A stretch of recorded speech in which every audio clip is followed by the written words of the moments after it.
Yo, what is up, Ramley? What's up, Los Angeles? Live, instant reaction, tough loss for the Rams in overtime, 26-20, hard-fought game, fun game. I'm sure a lot of fans were probably pulling their hair out, but Rams battled, showed some grit, came back, showed heart. We'll talk some positives, obviously talk some concerns and kind of future outlook and all these injuries and whatnot. But I got a special guest joining us. So first and foremost, let's Coach Rowe does the Salute to Troy podcast with me. So he does our USC stuff here in the LFB network, but also a Rams fan. I wanted to join up. What's up, Coach? How's it going? How's everything been going since since I saw you 12 hours ago? Yeah, 9 a.m. We did our USC live Yeah, Victory Sunday after yeah, USC won last night, and here we are back 12 hours later doing Rams. So yeah. good seeing you. And I'm doing good. yeah, Skinny, what's up, brother? How we doing? Oh, doing all right. This was a fascinating game. Completely a lot of things I was not expecting to see, but really fascinating. I mean, we can put it at that. yeah, fascinating is a good word to put it. I mean, Coach, I'll start with you. Like, do you feel good after this game? Like, based on the injuries, the fact they battled, brought to overtime, is that a positive? I mean, that is obviously a positive, but is that like a good building block, or was there more red flags out of this than maybe positives for you? So the positives are that they were able to compete while they were super injured, right? So they lost their number 2 receiver, they lost their offensive tackle, right? And then they had a third string guy in that Aiden Hutchinson just beat like a drum on the baseline. But the fact that they were still able to compete with injuries on offense, I mean, so you do see the positives. I haven't looked at the exact numbers, but the defense is really competitive too. They're not as bad as everybody think. I think it's just one of those things that's going to have to come over time defensively with the Rams because it is a new defensive coordinator. There is a little bit of new scheme to it. There are some new players. So a couple of those things are going to happen, but positively, they're not in a bad place, but there's a couple of things that they will have to fix in order to achieve the goal that they want to achieve, that the standard has been set for them. Yeah, I think there's a lot. We'll get into it. A lot that needs to be kind of addressed. But before I give I don't want to go into a monologue. But Skinny, what do you think overall? I know we were talking the whole game, and it was a fun game. It was a fun game and stuff like that. But just your initial kind of reaction, I guess, to the loss. You know, coming into it, I said this would have to be a Stafford-led game, and I feel like he was on fire tonight. I think he put the team on his back. I think it came down to he and Kupp once Puka Nacua went out. Can't remember exactly how many catches he ended with, but 14, I think, or 14, which I think ties the most of his career. 21 targets. Jared Goff only had 28 pass attempts in this game, so he was targeted just almost as much as they were throwing the ball. And to that point, the Rams are really lucky that the Detroit Lions decided to start throwing the ball instead of keep running the ball, because the Rams could not stop the run. We saw it perfectly on that last drive where they just could not. They were just getting pushed around by a bigger, more physical line.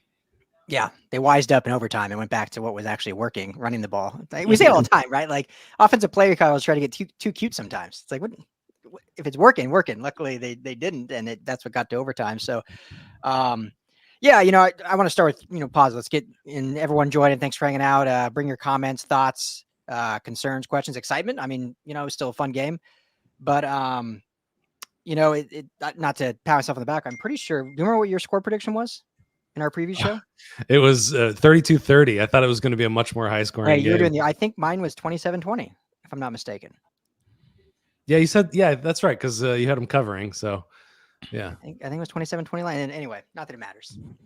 Would have much rather the Rams win than have my score get right. But no, so I think the good is Stafford looked fantastic, as you alluded to. I saw a few non-Rams fans even tweet like Stafford looks like the best quarterback in football based on week 1 performances. And he played like it, 34, 49, 317 yards, touchdown, did have that one bad interception, couple missed opportunities. I think of that one third down on it was either the last drive in regulation, the second to last drive when he stepped up. He was obviously pressure, but stepped up in the pocket, had Kupp open, and just overthrew him a bit. And you feel like if he got that could have really, changed the outcome of the game potentially. But overall, played fantastic, being the fact that he was behind the offensive line that he was. I mean, you think about, you have a third string left tackle with AJ Akuri. You had a $16 million guard that moved to center that then moved back to guard. So then you had a rookie center with a backup right tackle. I mean, it was just 2022 vibes all over again. So the fact that he was able to play the way he did, fantastic. Cooper Kupp just reminded the whole world that he still is probably arguably top 3 receiver in football. Dude is unstoppable, and everyone knew he was going to get that ball every time. You mentioned it, 21 targets, and they still couldn't stop him. And that toe tapping catch he had down the sidelines was pretty incredible. And I thought the defense, they battled their butts off. I thought schematically they looked pretty good. Chris Shula called a good game for his first ever defensive coordinator professional football game, regular season, I should say. I thought he played well. I thought tackling overall was fairly good. Some miscues here and there. Quentin Lake, I thought, played great in his first kind of like starting role in that star. He had that ever important tackle on that last drive that ended up holding Detroit to the field goal, which forced it into overtime. So, I thought that was really good, and just the way they battled all game. So, it showed late that they were mismatched when it came to just the trenches, to maybe the talent discrepancy, but you can't knock the heart, the will, the grit, the passion. So those are my positives before I get into some worrisome stuff. But Coach, anything else to add positive wise? No, like I said, positively, they were able to compete. At least they can compete, and they were able to compete with a lot of injuries, and that's always a plus. Injuries always heal. As long as they're not season-ending injuries, they always heal. And it's only week 1, and they have 16 more games to go. So it looks like they'll be able to get back, and if they could get things together, they'll be able to be a competitive team. I don't know about Super Bowl bound. They have some things that they need to fix Super Bowl bound. We'll probably get into that, but they could be a playoff team. Yeah, I think so. I mean, that you have the no quit. That's number one. Now the thing, and I was it in our other chat, Ryan, that we were talking about this, but like the way they played was great and admirable, but it's not sustainable through 17 games. And you can play with that grit and that mentality to stay in these games, but if you do that every game, it's just going to wear, and eventually you're going to get exposed like they did in overtime. So, concern wise, and again, I don't want to turn this into a hey, we told you, but this was like the questions we had been asking all offseason, was how this defense would look down the stretch in trenches against elite offensive lines like the Lions have, like the running game they have, how this offensive line would look when they spent all this money and yet couldn't get healthy, and they went after players that had already had injury history. So Skinny, you first, like what stood out in this game as like all right, this is what we were asking all offseason. It didn't really answer those questions.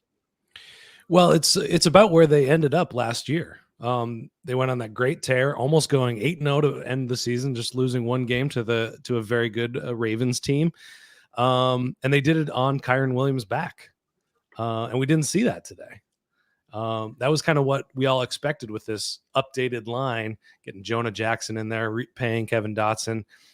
Third most expensive line. I keep hitting that point. Not the ones that played tonight, but it's supposed to be the third most expensive. Yeah, certainly. So, I came into this game expecting to see a lot more Kyren Williams. I expected to see, a lot more bullying from Steve Avila, from Jonah Jackson, from Kevin Dotson. I understand that they were down on the tackles, but where Kyren Williams really made his hay last year was in between the tackles, specifically running behind Kevin Dotson. And Sean McVay just went away from that game plan pretty much entirely. We talked about what we got, Matthew Stafford with 49 pass attempts. Yep. Kyren Williams had 18 rushing attempts. So I get it. This is a passing league. You got to do that, but are they able to do that? Are they able to have that same running game that they had that fueled that beautiful run that got them into the playoffs last year?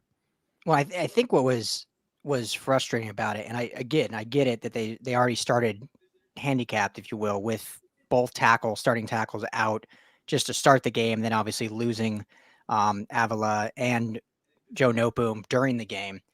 But the whole mindset based on the draft, based on offseason acquisitions, based on kind of the talk was that this was going to be a kind of run first, protect Matthew Stafford. Obviously, you have one of the greatest arms in football at your disposal, but they wanted to run the ball, establish the run, kind of become this smash mouth team. We joke all the time, Coach. You haven't obviously been on the show much, but we joke that this went from like a glitz and glam team to more of a bring your lunch pail to work team over the course of the end of last season, because that's the kind of the identity they wanted to create. And then tonight they just reverted all the way back to just that glitz and glam and not being that smash mouth. And obviously, if you don't have the personnel up front, you can't necessarily do that. But it's like they didn't even try. I mean, the first drive, what was it, Skinny? Like 8 passes to 1 run on the first drive. Well, I said it in our chat. It was 12 passes to 2 after the first 2 drives. So I mean, yeah, I think that sounds probably about right. And I think that first run was about his only good run for the game. Yeah, I did find it interesting. They ran a lot of pistol. Thought that was kind of fun though. A lot of pistol formation. They did that some last year too, but yeah, I mean, obviously, and I'm seeing comments here, it was a lie. McVay was never going to run the ball. I mean, it's not a bad point because he hasn't a ton. Like there's been games where he dedicates, and how many times did we say, like, if the Rams run the ball 30 times, they're like 98% win percentage. It's unreal how much they win when they run the ball 30 plus times. It's just rare that they hit that number. And it looks like now that they're a little banged up, they're going to revert back to pass. Coach, let me ask you this, because you would know probably even better than us. When you have injuries, I know you coach defense, but you're a smart guy, so you can answer this. Put you on the spot. Oh, thank you. Yeah, you're pretty smart. I think so. When you're banged up on offensive line, do you want to put those guys in a position? Like, is it easier for backup? I'm trying to think how to like phrase this question. Is it easier to run the ball with your backup offensive lineman or force them to pass protect 49 times against elite pass rushers? Well, it all depends what type of run you're trying to do, and which is interesting because Sean McVay is a West Coast based guy, and when you think about the roots of the West Coast, you base your pass off the run game, right? And he's an outside zone or a wide zone as they call it. So, and now they're talking about reverting to power, which it's a little bit harder to teach, especially the guys that's been there, because you have to find your track and look up the numbers and things like that. So it is hard if you just go get a backup tackle. It's hard if you go get a backup guard, because normally what you want to try to do is what you call a swing guy. So you want to go get a backup guard center. You want to go get a backup tackle guard. That way you really don't lose a step. And then, like, I remember they were talking about, well, they had to move somebody to center and then move somebody to guard. When you start moving all those people around and they're not really used to that position, and I don't know, and I don't study the you know me, Ryan, I don't really study rosters. Like, I could get deep into the X's and O's, but I don't really study the rosters. But you didn't study the USC roster that much. Yeah. So, like, it's funny, Skinny. I say, Ryan, who's number 14? Yeah, that guy. He's pretty good. No, but I don't know if their backups are swings, and if their backups are swings, it'd be a lot easier. I see the issue is that now you're talking about throwing a guy in. It's like a pitch runner. That's the best way I could put it. It's like a pitch runner, pitch hitter. You're sitting there, you're not hoping to play, and the next thing you know, I got to protect the backside of your franchise quarterback against one of the top defensive ends in the game. And now I'm going to throw the ball. Let's say I'm going to throw the ball another 29 times, and I got to keep him from getting sacked. It's pretty tough, and it's pretty hard to do, especially if you don't know in the NFL, the backups don't practice. That's what a lot of people don't know. Once the game comes, the backups don't practice. They're scout team players. Only people who practice the game plan are the starters. That's it. So he probably didn't practice one rep and then wasn't even close to practicing one rep, and he just was the Lions' offensive tackle this whole week. And the next thing you know, he has to know the game plan, and he has to know the slide protection to be able to protect. Now, it's very fixable, and Sean McVay gets really stubborn, right? And he should have gone to what is called 60 protection. And 60 protection is just one more blocker, not with the tight end, but he should have used the back. He should have kept Kyron Hudson in and used him to help and assist with Hutchinson, and then used them to chip off, and then he would have had a dump off. But he didn't really do that, and it kind of put him in a bad position. So, um, to your question, yeah, it is kind of hard, especially when you don't practice the game plan and you have no idea what's going on in the game plan just from being in meetings and reading the playbook. So it is kind of hard to jump in there and be able to do that. So harder to run block versus pass block? It's harder to pass. It's harder to pass. So theoretically, they should have run the ball more. They should have ran the ball more, yeah. But that's the point I problem, was trying to make. Yeah. Sorry. They should have ran the ball more. But the problem with them now is they're trying to become a gap scheme team. They're trying to get out of the zone scheme. So then it starts to become a little bit different too, because you have to figure out, you have to ID people. You got to figure out who to block. You got to remember, with gap scheme, you're leaving a guy, so you have to pick up a guy. So everybody blocks down one. So am I gap seal hinge? Am I going next level to seal? There's a bunch of stuff that happens in that gap scheme compared to zone schemes. Like, oh, there's a dude in front of me, he's on my inside, all I have to do is just block him off, and if the play goes, I could get to the next level and help. There's a lot of differences between gap and zone scheme, so it is a little bit harder, but it's much easier to run the ball and get out of the game and keep the clock running than pass the ball against one of the top defense edge rushers in the NFL and constantly stopping the clock. So yeah, it is easier to run. I'm sorry about that. No, you explained it great. I was just making sure you let the people, good people know that that's the point I was trying to make. But no, you said something really interesting there that Skinny and I talked about, and Skinny, I'll toss to you in a second, because you mentioned this also during the game. You know, the center almost always is the one calling out the protections at the line of scrimmage. And what concerned us last week when they made the switch to say, oh, Jonah Jackson's going to move over to center and we're going to move Avila back to guard is, okay, all training camp, the thought was Avila was going to be the one making those checks, calling out those protections. And then all of a sudden game week, basically make the switch back to Jackson. And then obviously in this game, make the switch back and put Bo Limmer in at center, who had a great preseason, but still a rookie. And Skinny, you said you noticed like Kevin Dotson even was very vocal on the line, calling stuff out, because clearly there wasn't that captain, if you will, on the offensive line that was able to call that out. And that was going into the game a concern for us. Like, this is a really quick switch. Yeah, sure, he can snap the ball and he can probably block guys, but there's a lot more pre-snap that comes valuable from the center position, that making the switches is just seems too quick to go up against this defensive line. And so I'll toss to you, Skinny, because you're the one that brought that up. Like, how much did you notice that as an issue with this offensive line? Yeah, I just started noticing Kevin Dotson, who's the right guard, out there pointing. You know, that's how you know offensive lineman's communicating with everybody as he's pointing. And I was like, you don't see the right guard doing that terribly often. You see that, the center's doing that regularly. And you're just putting something onto Kevin Dotson's plate. He's obviously played phenomenally last year at the very least. And, it's similar to what Sean McVay said when they brought on Jerry Jacobs when Darren Kendrick went out with an injury. You don't want to start moving around more responsibilities and putting more pressure on people. And he's specifically talking about injuries, so I guess it's at least a little bit relevant here. But you're putting more responsibility on a guy who's your best lineman doing what he does best, maybe not necessarily communicating and being the captain and playing as a center, just a little bit to the right. So, it's just something I noticed and I was curious about. And I don't know if you have any experience with that, Coach, but it's a whole added responsibility for a guy that's used to not having to do that. So that was going to be my question. Was he originally the one that ID'd the mic? But the only thing I could come up with, and one of the things I'm going to tell you is I don't know. I'm not there. I don't know what they're talking about. So this is the only idea I can give you. It was loud in there, and I can't assume that they were going off a silent count. So it's easier for the guard to talk to the tackle than the center to ID the mic that's 2 spaces down. That's the only solution I could come with. The opposite guard might have been IDing the mic also. He just wasn't as pointing as much as Dotson. Dotson might have been pointing to help him out, because you got to realize that dude was injured and he wasn't very good. Like, he's going to be selling insurance tomorrow. Like, so you know what I mean? Like, he might have been pointing and the other side might have already had it down because they have the chemistry. So that might have been the object too. So that's the only thing I can think of, is that it's easier to talk to a tackle than a center to talk to a tackle because of the silent count.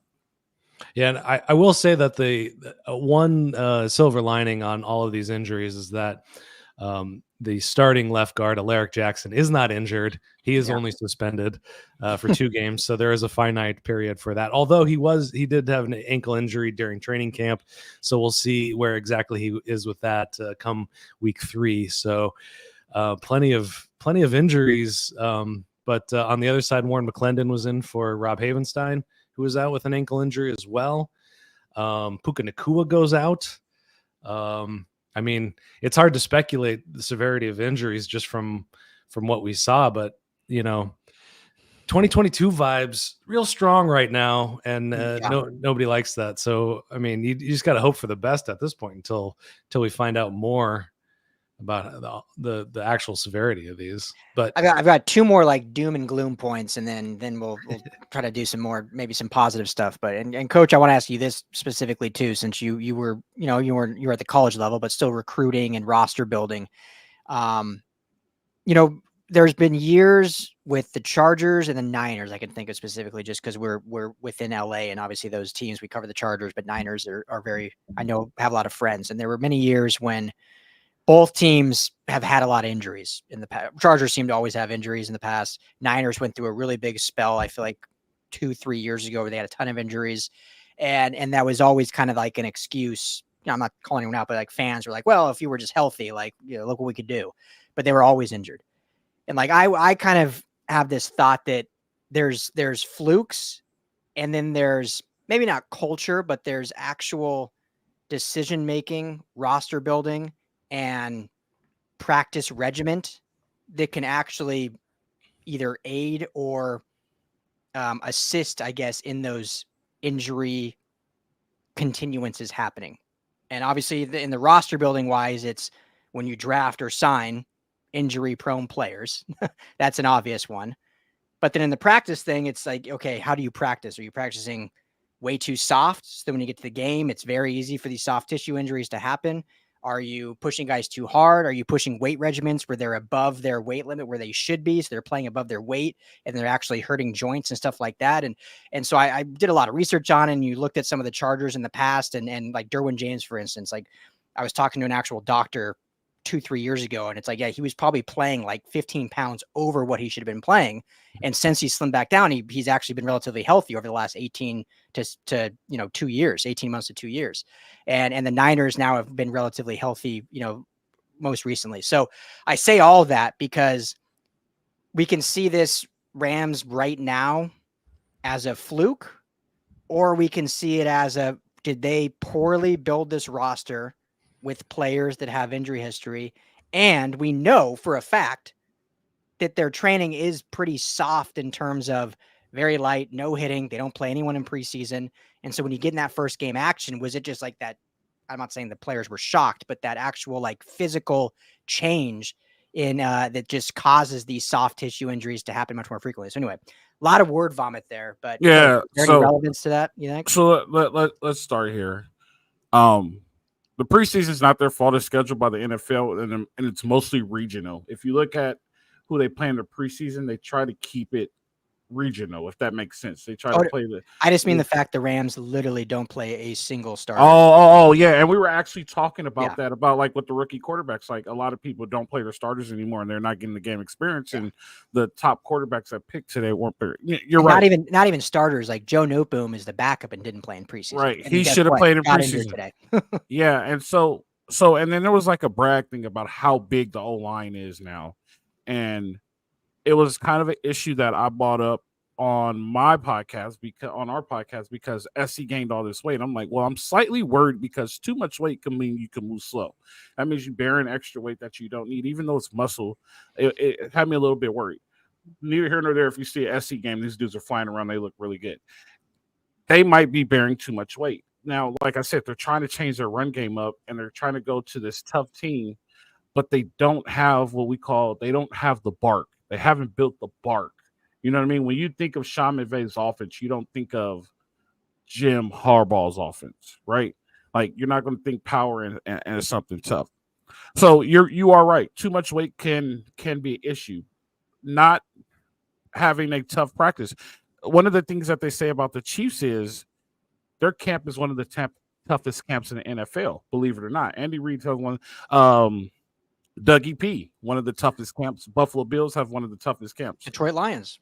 Detroit Lions have a very tough camp. Even the Ravens have a tough camp. So it's something that you just it's a mentality that you have to build. And when Sean McVay was first hired, and some of my good friends, I was like, I just don't like the culture that he's presenting, because a lot of players like him, but it's not football. You know what I mean? He wants to be liked, but they won't run through a wall for him. Like, I love him as a coach, but they won't run through a wall for him. Okay, you use the example Aaron Donald. Aaron Donald's an outlier. You know what I mean? Let's use Rap. How much would Rap run through a wall and put his body on? Even though he's gone now, but how much would he have put his? You know what I mean? Those are the questions that you have to get. And when I say that, let's use this comparison. How many Chiefs will run through a wall for Andy Reid, and how many Rams will run through a wall for Sean McVay? And I understand the culture is good, and I get where, but just think about that. Who will run through a wall for Sean McVay? Who will run through a wall for Andy Reid? Those are things. And so to answer your roster building question, I had the privilege to coach with Cam Cameron. Cam Cameron, Super Bowl winning offensive coordinator with the Ravens, very good guy. He was the head coach of the Dolphins, didn't pan out very well, and pro experience. He said, when we build a roster, we compare it to the best team in the NFL, and how much better are they at those spots, and how close can we get to those spots, right? So if we use the Rams, the best team in the NFC right now, on paper, are the 49ers and the Eagles. So if we go and look at the roster spot for spot, how many spots are they better than us at? They're better than us in the O-line. They're better than us at the linebacker spot. They're better than us at the receiver spot. They're better than us at the running back spot. We're better at quarterback. We're better at defensive backs. A couple of those positions, they're better than us at defensive line right now. A couple of those positions really matter. They're O-line, D-line, linebacker, right? The receivers and the running back, the guys who score, right? We have the better quarterback. They didn't build the roster to win the NFC West and to win the NFC. They built the roster to try to change it, but they never took into consideration what they have to beat. Now, I'm not saying this isn't a playoff team, but this isn't a Super Bowl team either, right? They're good enough to go to the playoffs. We just saw that because they just competed with the Lions. But are they really good enough to beat the 49ers? Are they good enough to beat the Eagles? They didn't do that to put their roster in a position, and depth matters. And we talk about depth all the time with Salute to Troy. How good is their depth? A good example is the Ravens. Ravens preseason, they always say there's like 50 scouts here trying to sign the guys that get cut.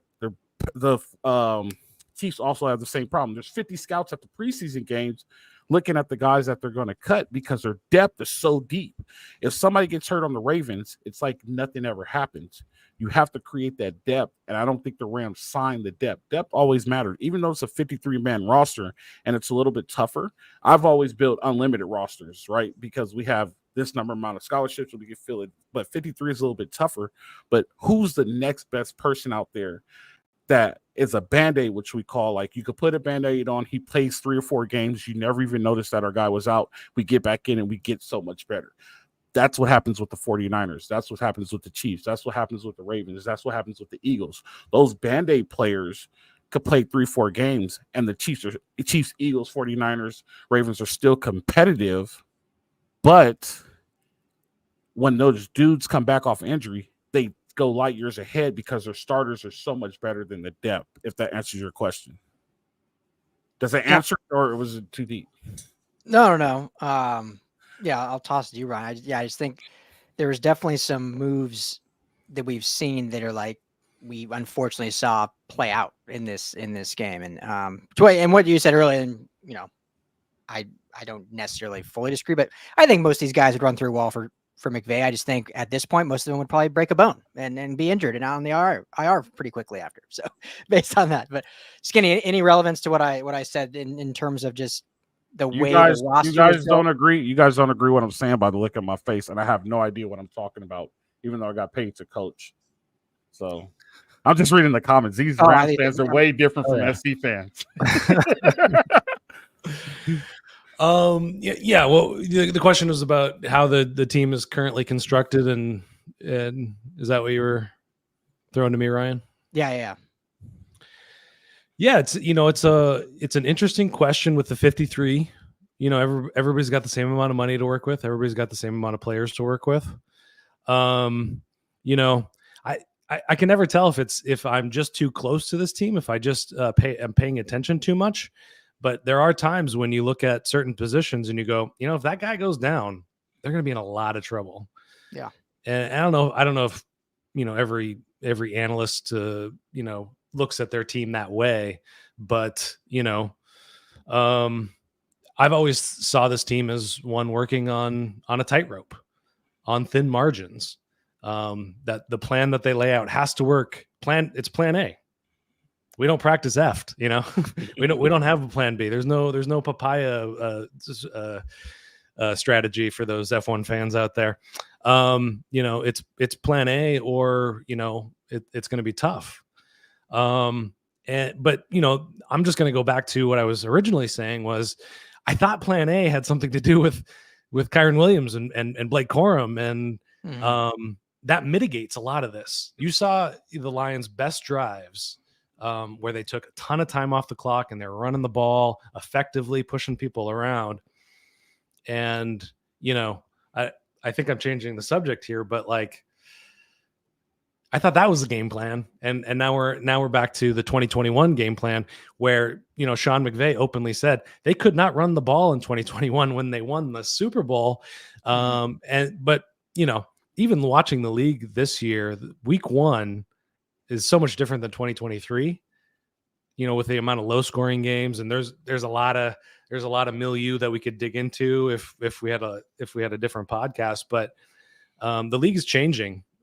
Defense has a bit of an upper hand right now with this kind of Mike McDonald, Jesse Minter kind of strategy playing out. And I thought the Rams were meeting that moment with how they were building their team. Big, bulky front, offensive front, couple of little powerful runners just gonna bust through those nice gap scheme duo run things. And so for that team building, for that game plan, I like how they've built this team. Defense, that's a different story. Still have plenty of question marks on that side. But offensively, the game plan has changed, apparently. Yeah. Can I ask this question? Because you guys have followed him more. I just want, what made him change from the zone scheme and made him go to gap scheme? That's the part that I don't understand. He's had so much success in his career being a zone scheme guy, West Coast offense guy, which Harbaugh's are West Coast offense guy, but they just used gap scheme off of it. What made him go to gap scheme and switch from the zone scheme? Do you guys know, or just he woke up one day and was like, I want to be a power football guy? Yeah, and Skinny chime in too. But I don't know if there was a moment where he decided to shift. It just happened when he hired Michael Fleur and Brian Wendell as the offensive line coach. And I don't know if that was just a conversation they had based on the roster that they wanted to shift. But I can't remember an instance where he just said this is why we're changing this mode. I almost remember it was last year, week 1, oh, this looks a little different than what we've seen. And it just all of a sudden it was what it was. But do you remember anything differently happening, Skinny? He likes to, kind of pack in around how he gets beat. So the Fangio defense shut him down in 2018. Goes out and hires Brandon Staley a couple years later, instills some of those influences into that. He's San Francisco, the way they beat him is pushing him around in the trenches. And I think he just got tired of that, and he saw that there was a benefit to that. You can take a ton of time off the clock, taking 4 yards at a time. Then that opens up the passing game in a different way. And last year, when this team was humming, that's exactly what it looked like.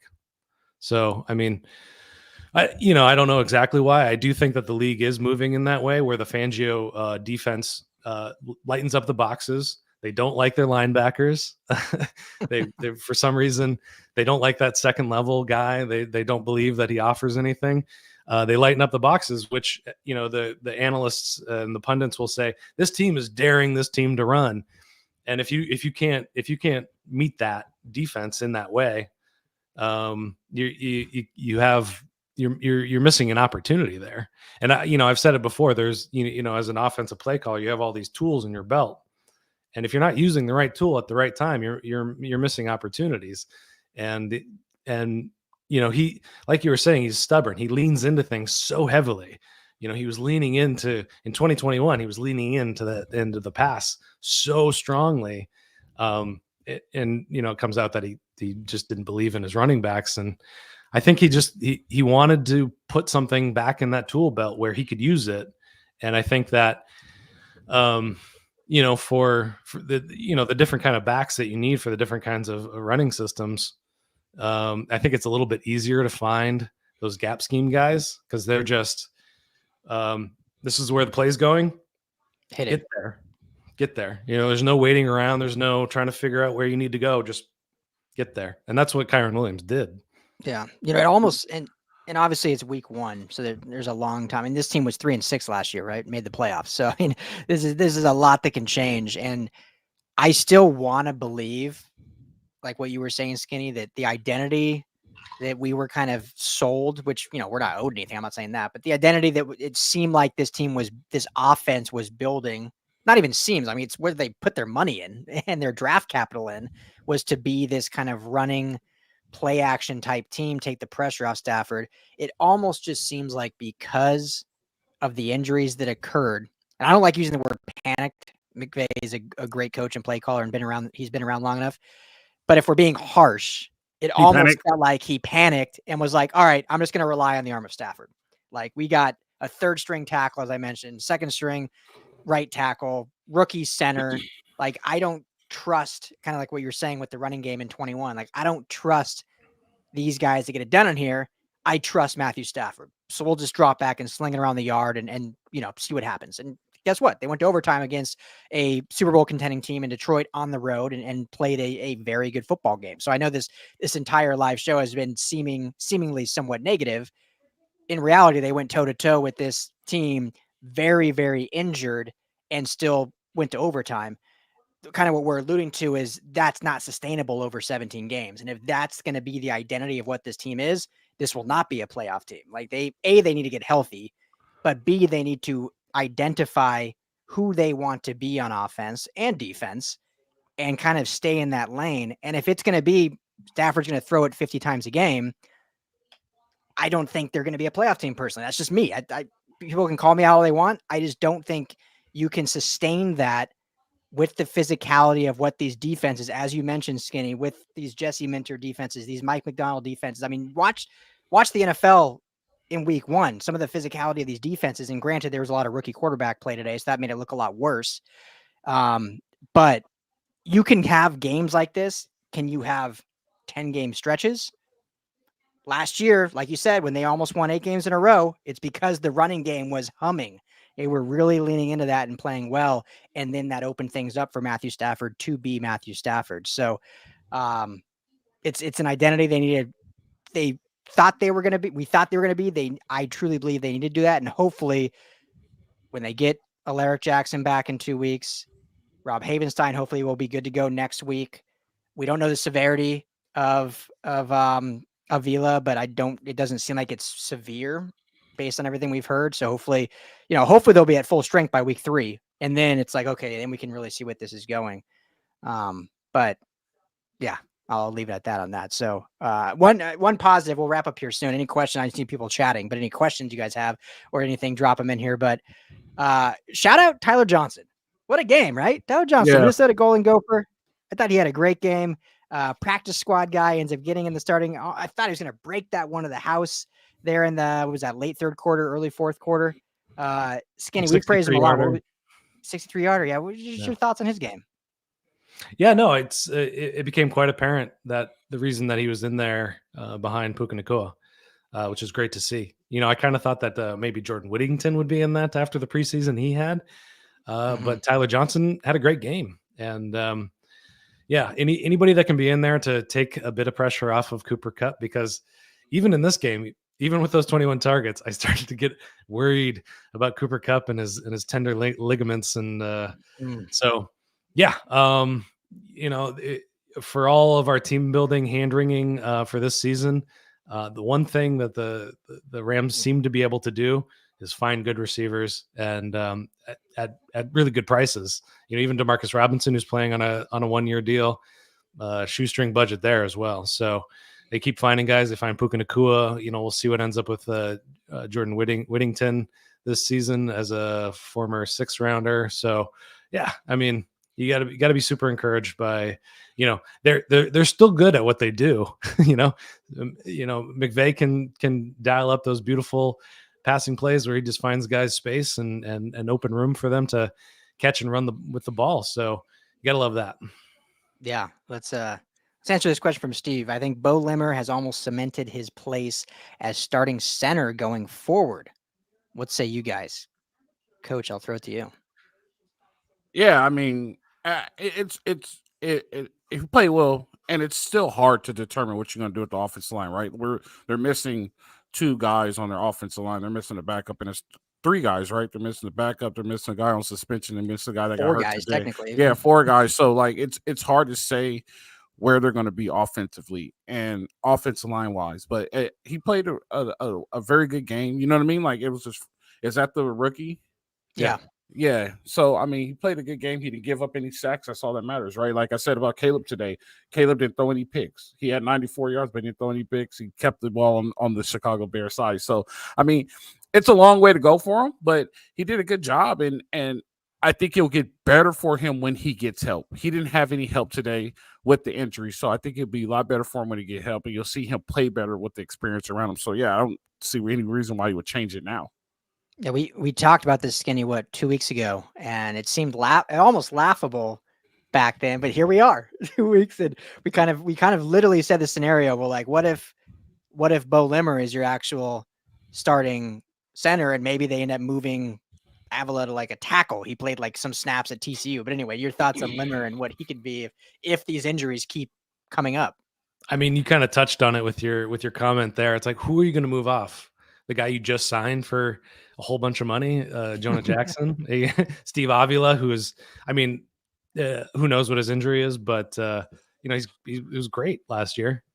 So, it could be worth a trade, to somebody that needs a center.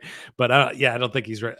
I think he looks great. I thought he looked fantastic. Didn't allow a sack. Need to see what he looks like in the running game more. Would love to see some more, tape on that. But great draft pick, great 6th rounder.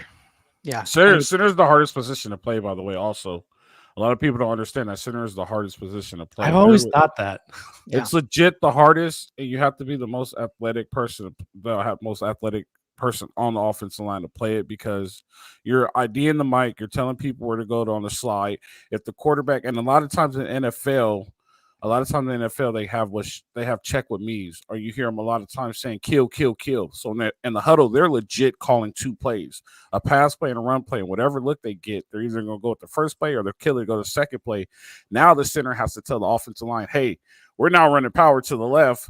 Make sure you check him. There's the mic. Let's ID everybody and get it moving. I now have to snap the ball, which is 80% shotgun now. Either have to deuce up to the second level, either have to block down on a guy because somebody's pulling. Like, center is the hardest position on the offensive line. So for a rookie to do it in the 6th round, I mean, against this defensive line, I mean, that's pretty good. Keep it up. Let the rest of the line get healthy. Let's see where he goes from there. Yeah, I mean, if healthy, it's a good problem to have. Four guys that can all play the interior. We haven't seen Dotson at center, but you basically have Avila, Jackson, and Limmer that can all play center or guard, essentially. So, I mean, those are the swing guys that we're talking about. Now you're creating the depth, and those are the Band-Aids that we're talking about. So if one of them does get hurt and you have to use one of those guys that say Bo Limmer does get hurt, now you have 2 more centers. You just need to decide which one's the best one. It's a 2-week thing. You get back. Now you're way better. Oh, we got our center back. We could move all the guys into our regular position. So I guess I did know what I was talking about. Huh? You guys walked me right into it. Thanks a lot. And if all goes south, they can call up Justin Dietich from the practice squad. Fight on. There you go. And he was at the Collie last night. Saw him on the field. Said what up. He was looking great, wearing like a nice Hawaiian shirt, nice those like chubby shorts that are like short. Like, this guy's on the roster right now, looking great. He made the practice squad. Yep. Yeah. That's Sure did. pretty good. As he should have. Versatile guy. So, yeah, hats off. Fight on, Justin Dietich. But all right, last one for me, and then you guys can toss anything else out. But I feel like we got to bring this up again. I hate being negative, but we got to talk Tutu Atwell. 2-2. We talked all off season, year 4. Skinny, you and I talked on many shows like, is he worth the roster spot? We saw what Xavier was able to do as a special teamer and a receiver. I know preseason's not everything. You're not even playing with the starters, but he looked like a nice, versatile piece that had the ability to play on offense and special teams. Tutu makes the spot. We didn't see anything from him tonight. Special teams or 0 catches. I didn't tally up the snap counts. I don't know exactly how many snaps he played, but it wasn't many. And it's just nothing against the person. Great guy. We're always rooting for him, but continues to take a roster spot and continues to seemingly have 0 impact on the game. I'll start with you, Skinny. Just your thoughts on Tutu and the decision to keep him, on the roster this year. Here's my cork board with the pins in it in the lines. Always Sunny Philadelphia guy. Yeah. What? Tutu Atwell's on the roster. Xavier Smith isn't on the roster. Kyron Williams is returning kicks. It's like, yeah. Cut Tutu, put Xavier returning kicks, and protect your very important, supposedly, running back. That's all I could say about it. It's like, from a team play, 53 people on this roster. Everybody's got to contribute. Everybody's got to have a role. We don't know what his role is. I don't know. I don't know what else to say about it. So, yeah, we said, like, on a positive level, even if he's not isn't coming up in the stat sheet, if he's at least clearing things out and being that weapon that teams fear and have to account for and keep a safety over the top that opens up the middle stuff, then fine. That's great. Be a decoy, a nice second round pick, expensive decoy. That's great. But it's not like he's not even being used for that. Again, it's 1 week. We'll see if that changes, but I didn't see that all tonight. Coach, did you? No, and he can't do that. That's why they don't do it with him. I'm just being honest. It's just he can't do that. The defensive backs are just as fast as him. He can't do it. Have you seen him do it yet? He's might have done it. I should say this. Have you seen him supposed to do? Yeah, but have you seen him do it at a high percentage level? When you be like, oh, it's time to take a shot. Here comes Tutu's play. Have you been able to see him do that? No, that's what we've been saying a lot. Yeah, that's what I'm saying. So my question for you is, here's my question for you. Are the Rams still in cap hell? Because I know for a little bit they were in cap hell. Have they escaped it? Yeah, they're pretty. Yeah, they're good. So I don't understand why they didn't cut him, because the cap hit to cut him was $1.8 million, which is chump change when it comes to salary caps and things like that. So I don't know what his roster spot is, and for that is I think that's the one thing missing from this offense, right?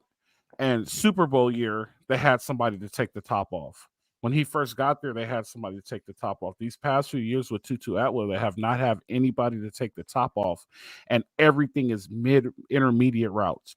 So when I say intermediate routes, everything is 10 to 20 yards. Tutu Atwell has no big plays over 20 yards. There's nothing to take a shot down the sideline. Cooper Kupp does it every now and then, but we just talking about a big play to a touchdown wide open. He burns everybody. They don't have that, and that's one of the key factors for the West Coast offense. You know what I mean? And when you look at it, Andy Reid has it. The 49ers has it, right? Who else is a West Coast offense guy? The Chargers don't have it right now, but I'm pretty sure the Chargers will get a guy who has it. Like, when you look at those, technically have it with what's his name? Darius Davis. Yeah. To TCU. Oh yes. So you know what I mean?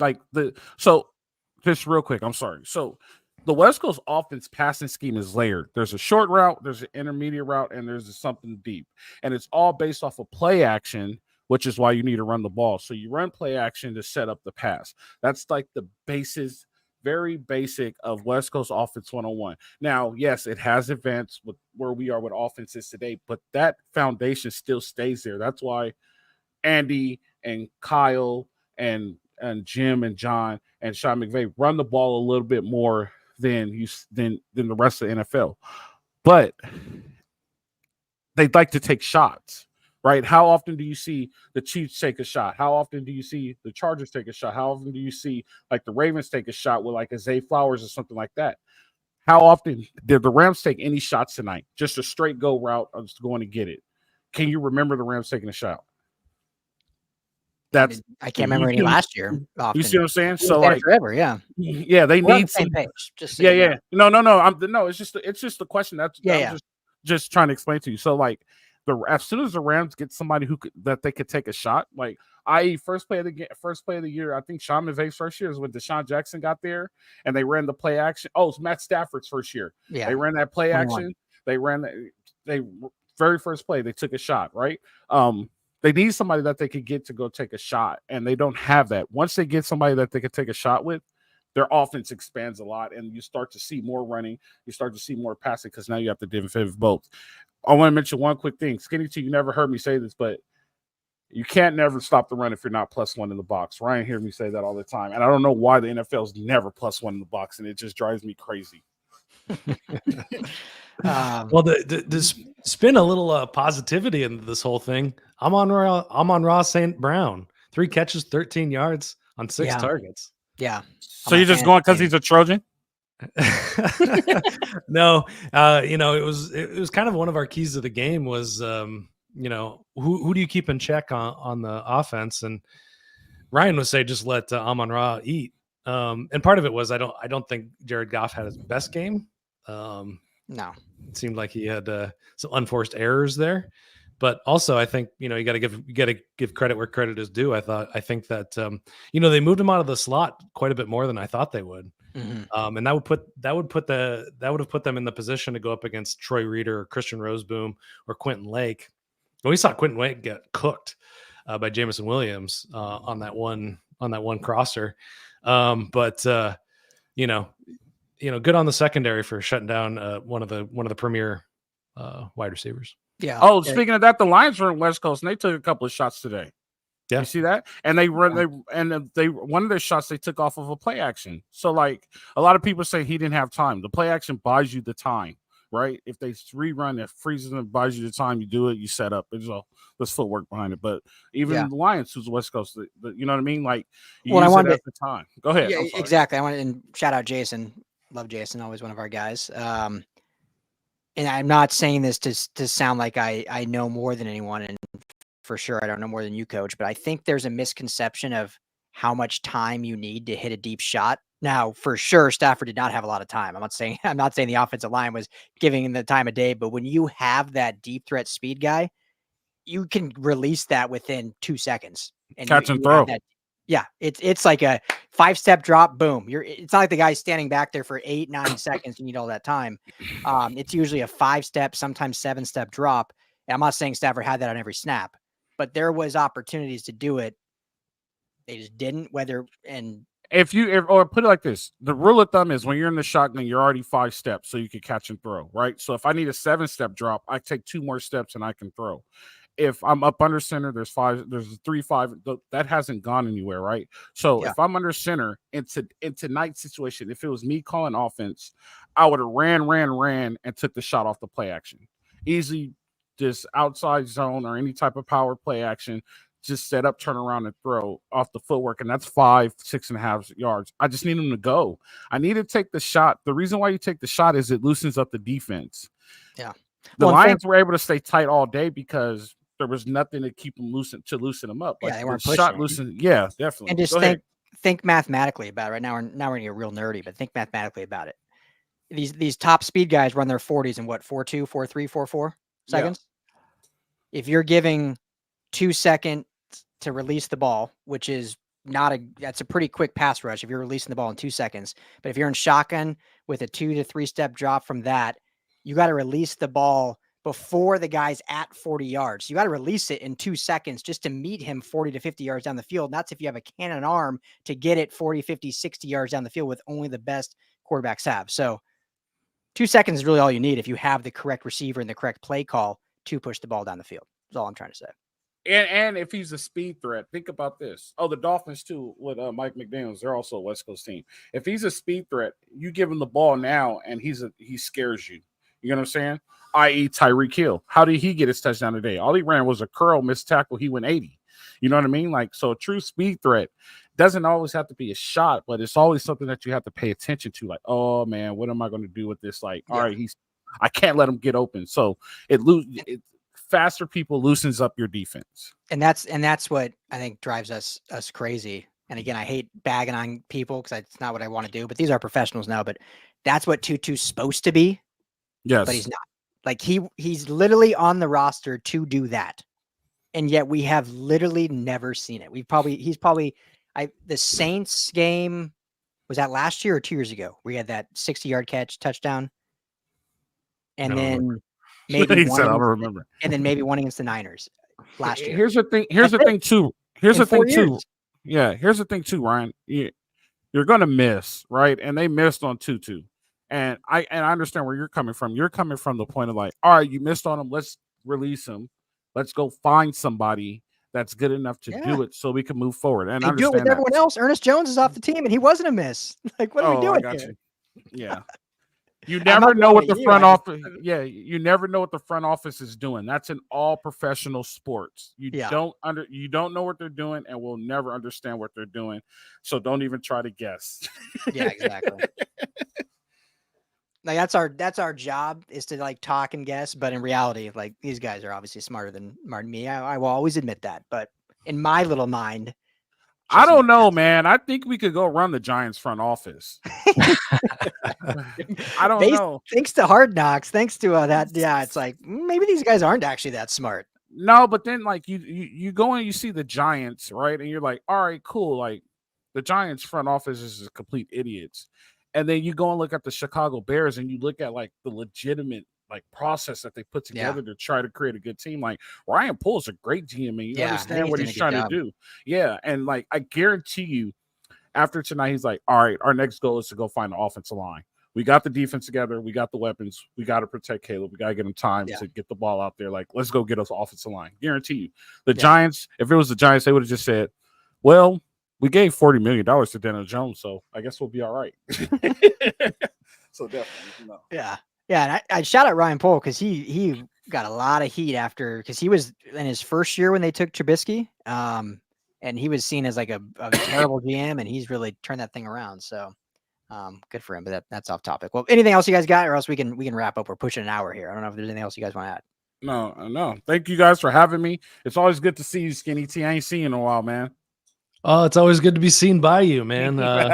We tried to have you on to talk some D-line specifically before the season, just because it's all brand new. Ryan flaked on me. I told him to hit me up on a Friday. He never did.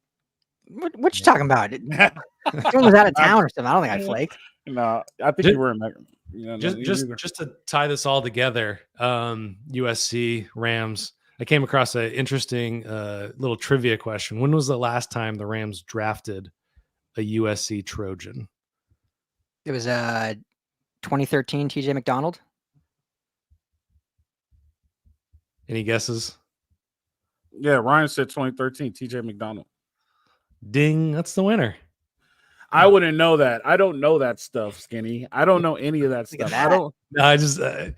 It's just incredible to me that this amazing school that's right down the block. So yeah, 2013 TJ McDonald, 2006 Dominic Byrd, and then before that 1986 Albert Watts, defensive back. Oh, so the Rams did draft Dominic Byrd. Trojans in the last 50 years. Well, a couple in the 80s. So in the last 40 years, there's been 6. 50. So. We're in 2020. 50 years, 80s. That's like, oh no. No, 40s, I was born in 83. I'm 41. All right, my bad. You're right. I got ahead of myself there. But yeah. Well, hopefully that changes this year because the Trojans are looking back with talent level. So hopefully we're not ready. We're not ready for any of them to get drafted yet. We only want. I mean, in the future. Oh, I'm about to say only one could go. We can lose Miller because we have a backup quarterback, but everybody else needs to come back. Hey, how fun would that be if somehow the Rams get Miller Moss to be the heir apparent to Matthew Stafford? That'd be fun. That would be fun. I like that a lot. Like that a lot. Quick last thing. You see Kalen Bullock interception today? Where's he at? Houston, right? Yeah, Hey, just you- another product of Yeah. that Grinch almost ruined, but is actually a good player. No, so all right, real quick. I'm sorry, and I know you had a long day. Me and Madman did a show, and we said the best place for him to go is to the Houston Texans because there's a lot of experience at safety, and he has a very high ceiling, and he'll be around good people that will make him very good. And he ended up starting. He's like starting and getting picks and Starting stuff. got a pick in week 1. It's I a rookie. called it. Like, God dang. Oh, by the way, Ryan Skinny T, if you didn't know, Lincoln Riley watches our podcast. And have Ryan tell you about it. What is it, Troy? He for sure watches it. You know, I have a feeling that Les Snead watches ours. I've for a long time called the Rams Skinny the most influential Rams podcast. Yeah, There's certain things that we say, then like even the big names don't say it, and then we absolutely see it happen, and we're like, man, that's pretty. And it's a high percentage. Ryan, what do you say about 65% maybe? It's a high percentage of things we say that pop up, and we're like, that's really interesting. So, I'm gonna have to start watching your show. there you go. I just think he watches our show. I'm gonna stick with that. I'm gonna die on that hill, and when I die on that hill, I'll die a happy man, even though I'm wrong. Yeah, and I still think Les Snead watches this show too, Skinny, because we were, I don't want to say the only, but that I know of with like the Rams content community, we were the only ones during the draft that were like steadfast. Nope, they're gonna go defensive line or whatever, and they did. We thought a lot too, but you know. Yeah, I mean, we had a different player, but we had the position. How did he do tonight? Did he do well? Latu, actually, I don't know. Oh, Jared. No, Verse? no. Yeah. He got a sack. First got a sack, right? Yeah, nice. first half. Is he playing backside or is he's front side? Backside. He's playing rush in. I think so. Yeah. Wow, Yeah. I didn't expect him to be a rush in when he got drafted. I thought he was going to be a front side guy. I thought he was going to be an edge. Well, yeah, he played hand in the dirt at Florida State, but they're having him more stand up out LB. Oh, okay, that's cool. He got a sack. Yeah. There you go. All right, well, Earn his money. All right, enough talking. with Enough that, talking, kids.